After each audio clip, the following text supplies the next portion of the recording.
आप भाव और भाषा दोनों के चालू करें।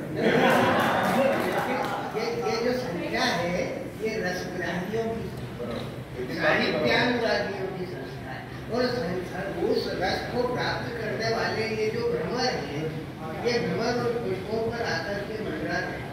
बाकी जो शेष है वो कहीं इधर उधर भटक करके अपने उपस्थिति करके कराते हैं, क्योंकि ये जो साहित्य की जो परंपरा है, लोग अपने अपने विषय को चुन करके आ जाते हैं और आकर के अपना काम करते हैं और दूसरे काम में।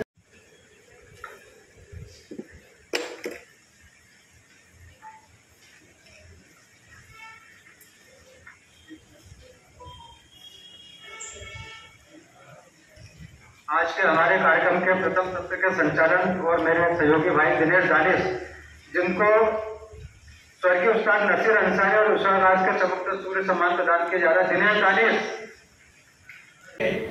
2-3 सालों के अंदर जो इनकी विशेष रूप से जो पुस्तकें आई हैं वो एक दूसरे तरीके से, दूसरे ढंग से लिखी गई पुस्तकें। यहाँ पर अभी 2 पुस्तकें पढ़ी हैं, उसमें एक पुस्तक जो है भारतवर्ष के स्वतंत्रता संग्राम में महिलाओं की भूमिका, उसके ऊपर उनके द्वारा प्रस्तुत की गई पुस्तक जो है बहुत ही महत्वपूर्ण पुस्तक है, क्योंकि पुरुषों के बारे में, पुरुषों के कार्य के बारे में तो बहुत कुछ लिखा जाता है और महिलाओं का योगदान भी भारत के स्वतंत्रता संग्राम के अंदर महत्वपूर्ण योगदान दिया है।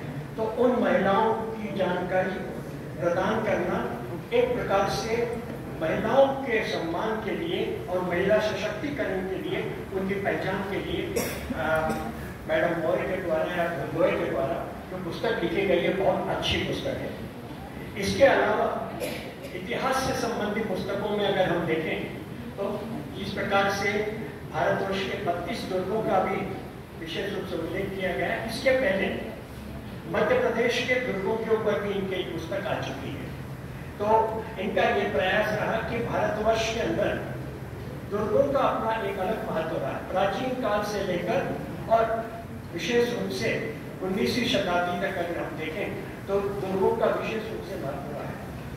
और दुर्ग एक प्रकार से 2 पक्षों को, क्योंकि ये भी जो दुर्ग वाली पुस्तक आई है, इसका टाइटल जब सिलेक्ट करने की बात आई कि इसका टाइटल क्या होगा, तो मेरे से भी चर्चा हुई और भी लोगों से चर्चा हुई। तो मैंने ये कहा कि भाई दुर्ग जो है एक तरफ संस्कृति के प्रतीक होते हैं, क्योंकि केवल स्थापत्य कला तक की बात न करें, उसमें संस्कृति के विभिन्न आयामों का दुर्ग के अंदर देखने को भी मिलता है। जहाँ पर अगर एक दुर्ग है, मान लीजिए कोई आक्रमण होता तो सारा नगर उठ के दुर्ग में आ जाता, तो दुर्ग के अंदर वो सारी व्यवस्थाएं होती थी जो नगर के अंदर होती है, बाहर होती। तो वो एक प्रकार से राज परिवार, सैनिक और सामान्य नागरिकों के बीच में जो एक सांस्कृतिक समन्वय होता था, उस सांस्कृतिक समन्वय के कारण ये विचार किया गया कि इस पुस्तक का नाम क्या रखा जाए। तो मैंने अपनी तरफ से सुझाव दिया है, शायद आप लोगों को पसंद आए या ना आए, पर कोशिश करी है कि दुर्गों के साथ, जब तक दुर्ग एक प्रकार से राजनीतिक प्रभुत्व के केंद्र होते थे, जब तक कोई शासक, कोई हमलावर दुर्ग पर आक्रमण करता और जीत लेता, मतलब वो पूरा राज्य जो है जीतने वाले के पास हो जाता था। तो ये एक प्रकार से राजनीतिक प्रभुत्व के प्रतीक भी थे दुर्ग, और दूसरी तरफ भारतीय संस्कृति के संरक्षण और उसके समन्वय के लिए भी माने जाते थे। और इसी बात को ध्यान में रखकर मैंने संस्कृति और राजनीतिक प्रभुत्व के प्रतीक दुर्ग के रूप में इसको समर्पित किया गया है। मैं समझता हूँ कि शायद ये आज जो इसका टाइटल है वो अवश्य ही एक महत्वपूर्ण रूप से पहचाना जाए। जहाँ तक डॉक्टर हेमलता आचार्य ने समीक्षा की है, समीक्षा अच्छी की गई है। मेरा केवल उसमें एक ही सुझाव है कि डॉक्टर मौर्य ने जो उसको पूर्ण रूप से लिखने का प्रयास किया, कुछ कमी पेशी सभी के साथ हो जाती है। तो इस कमी पेशी को दूर करने के लिए एक अलग से छोटी सी सूची बना ली जाए और उस किताब के पीछे लगा दी जाए कि फलाने प्रश्न के ऊपर इसमें अगर ये पढ़ा जाए तो ये एक प्रकार से ये एक उसमें सुधार भी होगा और इस किताब की अपनी एक अलग से पहचान भी होगी। सबसे महत्वपूर्ण बात है राजनीतिक प्रभुत्व के थी, परंतु वर्तमान में आज दुर्गों को एक दूसरे दृष्टिकोण से देखते हैं और वह दृष्टिकोण है पर्यटन। हर आदमी चाहे हिंदुस्तान का हो, विदेशी हो, कोई भी जब भारत में आता है तो सबसे पहले देखता है कि भाई यहाँ के किले कैसे हैं। और राजस्थान की ओर लोग क्यों जाते हैं? क्योंकि राजस्थान एक ऐसा प्रांत है जहाँ पर कि दुर्गों का एक समूह है और जहाँ छोटी घड़ियाँ भी हैं, बड़े दुर्ग भी हैं। मैडम ने अपनी पुस्तक के अंदर दुर्गों के प्रकार के बारे में वैदिक काल से लेकर प्राचीन काल से कितने प्रकार के दुर्ग होते थे, 6 प्रकार के दुर्गों के बारे में विशेष रूप से उल्लेख किया गया। तो ये दुर्ग जो है वह संस्कृति के भी प्रतीक है, साथ ही पर्यटन के एक महत्वपूर्ण केंद्र माने जाते हैं। और वर्तमान में राज्य वंशों के पास जब रहे तब बाद में शासन के द्वारा, सरकारों के द्वारा अधिनिष्ठ करके पर्यटन डिपार्टमेंट को दिया गया। तो पर्यटन के माध्यम से इन दुर्गों की पहचान और भी बढ़ी। और प्रगतिकार का नाम आता है जिसने राजस्थान का इतिहास लिखा, उस आदमी को इस बात का श्रेय जाता है कि उसने केवल राजपूतों के बारे में ही नहीं, बल्कि राजस्थान की प्रकृति, राजस्थान के दुर्गों के बारे में, वहाँ के जो वीर योद्धा थे जिन्होंने युद्ध में भाग लेकर उन दुर्गों की रक्षा की, उसके बारे में भी कर्नल टाप ने अपनी पुस्तक के अंदर इस बात में विशेष रूप से उल्लेख किया गया है। तो मैं समझता हूँ कि मैडम के द्वारा जो एक प्रयास किया गया है, ये प्रयास एक प्रकार से बहुत महत्वपूर्ण है। एक और बात मैं अपनी बात समाप्त करने से पहले, जब दुर्ग पे रहती है बात, तो दुर्ग एक प्रकार से सीमा रक्षक भी होता है, क्योंकि हर दुर्ग का, हर साम्राज्य का, हर रियासत की अपनी सीमाएं होती है। तो अगर कोई विजेता होता है या टकराकी करता है और उस पर अपना अधिकार करता है, तो उस सीमाओं का पहरे के रूप में कहा जाता है।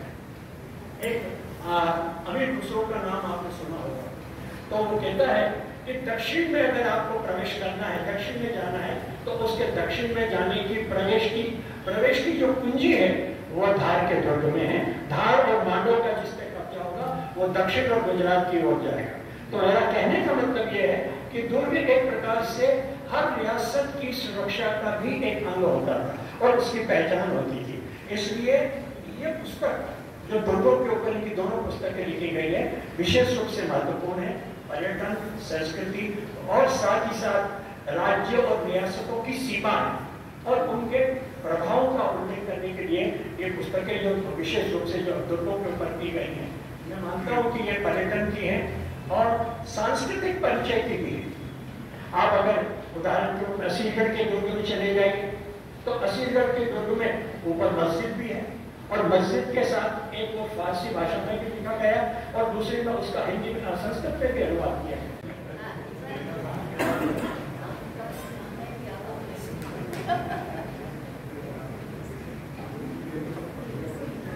मंच और मंच से परे सभी साहित्यिक विभूतियों को मेरा नमस्कार। उज्जैन विश्वविद्यालय में एक प्रोफेसर हिंदी के थे प्रोफेसर हरिमोहन बुधौलिया। शिमला से उनका फोन आया कि आपको कल वहां जाना है। हमारे मित्र नहीं है और मैंने कहा कि किसी अच्छी जगह कह रही हूँ, मैं चला जाता हूँ। और एक उनके मित्र प्रेम भारती हैं, हिंदी के थे वो, मैं समझा वही होंगे। उन्होंने नाम बताया कि ये प्रेमानंद सरस्वती ने।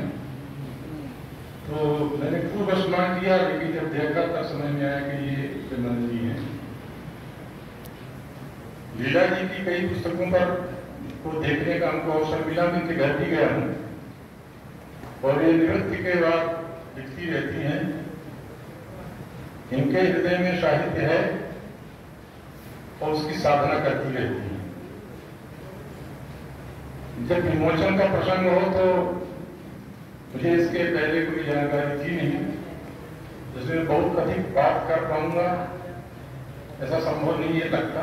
फिर भी दो पुस्तकों के विषय में यहाँ चर्चा हुई है, दो पुस्तकें छपी हैं।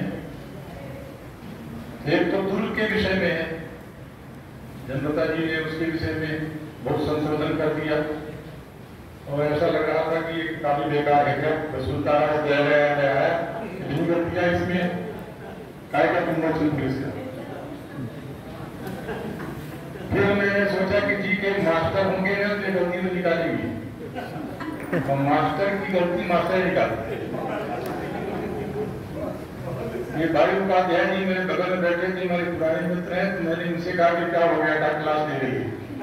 उनका ठीक है, मैंने कहा आप संभालना भाई जा करके। उन्होंने भी अपनी बात बड़े अच्छे ढंग से कही। भारतवर्ष के अतीत में दुर्गों का बड़ा महत्व था, इसलिए भी कि वो सत्ता के केंद्र थे, जैसा कि आप सबने कहा वो संस्कृति के भी केंद्र थे। और सबसे पहले आक्रांताओं ने दुर्गों पर ही कब्जा किया है, उनको ही लूटा है। उसमें जो संचित जनता की संपत्ति होती थी उसको लूट ले गए, संस्कृति को भी छिन्न भिन्न किया उसमें जाकर के। राजनीति के लिए तो आए भी थे वो। इन दुर्गों की जनता में संक्षेप में होंगी है, इन दुर्गों में भारतवर्ष का अतीत एक इतिहास छिपा हुआ है। और जिन जिन का दुर्ग था उनसे प्राप्त होने वाली जो जानकारियां हैं, जो संस्कृतियां हैं, उसका अध्ययन करना और जानकारी होना प्रत्येक भारतीय के लिए आवश्यक है। मैं विज्ञान का विद्यार्थी था, इसके बाद संस्कृत कॉलेज चला गया और इतिहास में पासिंग मार्क मिलता था, उससे अधिक नहीं मिलता था, जिससे मैं बहुत ज्यादा नहीं जानता हूं।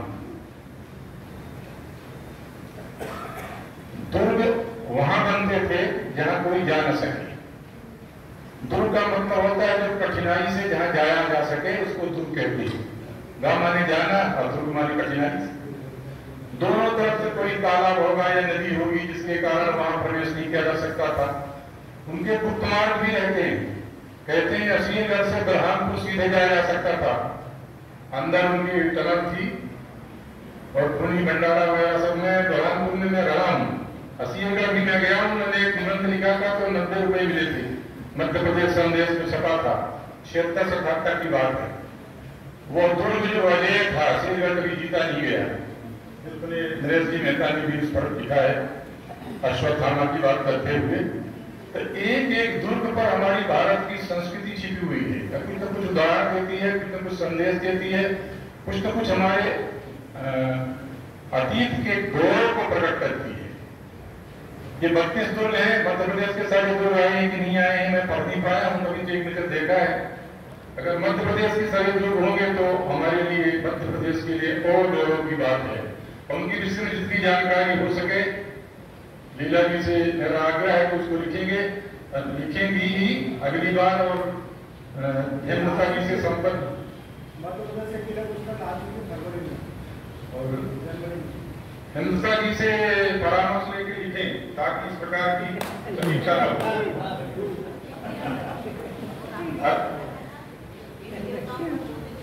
और ये दूसरा खंड जिनका दिख रहा है वीरांगनाओं का, इसका प्रथम खंड तो दिख ही नहीं रहा है, वो पहले हो गया होगा। ठीक है, एक दुर्ग पर किताब लिखी जो पुरुषार्थ का प्रमाण है, पुरुषार्थ की संस्कृति को प्रकट करता है। एक पुस्तक लिखी वीरांगनाओं पर जो स्त्री शक्ति के संस्कृति को प्रकट करता है कि भारतवर्ष के केवल पुरुष नहीं, भारतवर्ष की नारियां भी अपनी अस्मिता की रक्षा के लिए, राष्ट्रीयता की रक्षा के लिए अपने जीवन को समर्पित कर दिया, बलिदान कर दिया। और सच बताएं तो संसार बिना दोनों के पूरा नहीं होता है। हमारे यहाँ एक भगवान है जिनकी आजकल में पूजा होगी, शिव जी, तो उन्होंने तो किया कि आधे में स्त्री को रख दिया, आधे में पुरुष को रख दिया। तो कहते हैं कि स्त्री पुरुष अलग नहीं है, एक दूसरे के पूरक हैं। इनके बिना पूरा नहीं होता, न पुरुष स्त्री के बिना पूरा है, न स्त्री पुरुष के बिना पूरा है। और ये लीला जी को सबसे अधिक मालूम था, उन्होंने जो पुस्तक लिखी दोनों पे लिखी।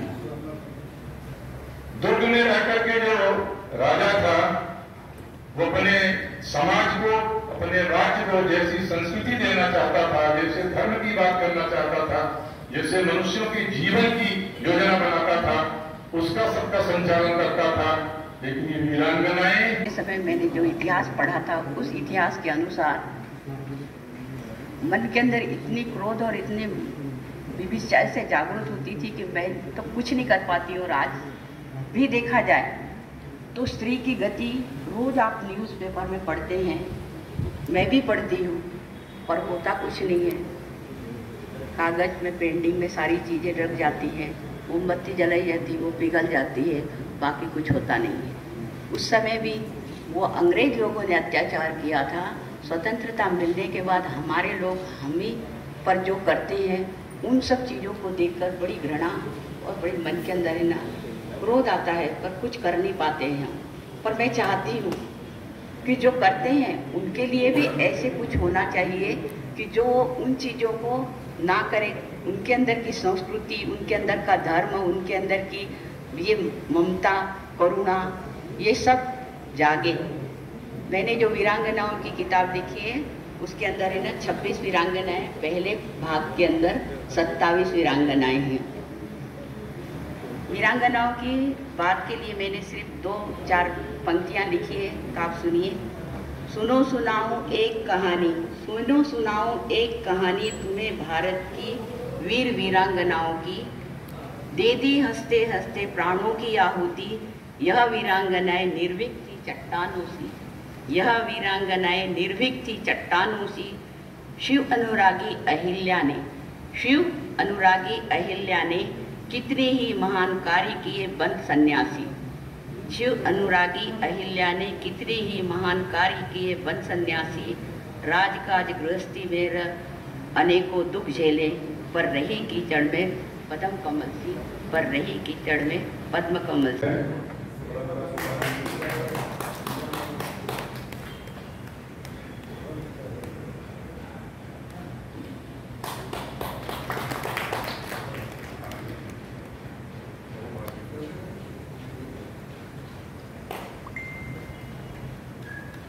आ जाइए, आ जाइए।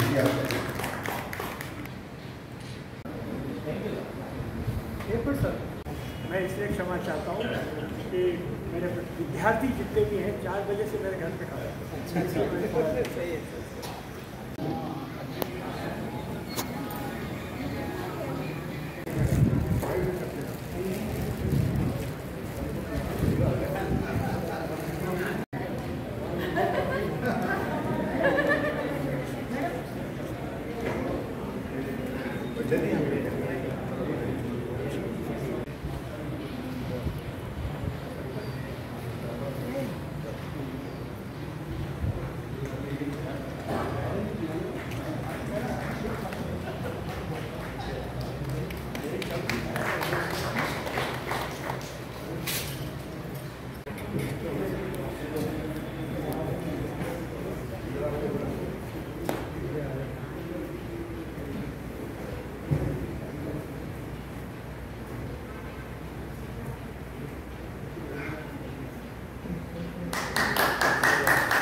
श्रीमती रीना वर्मा जी।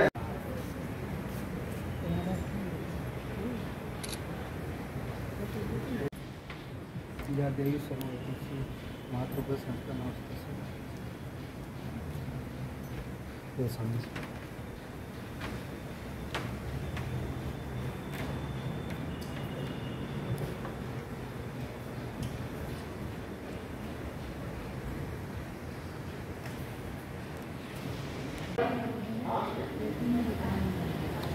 तो जो कार्यक्रम में चल रहा है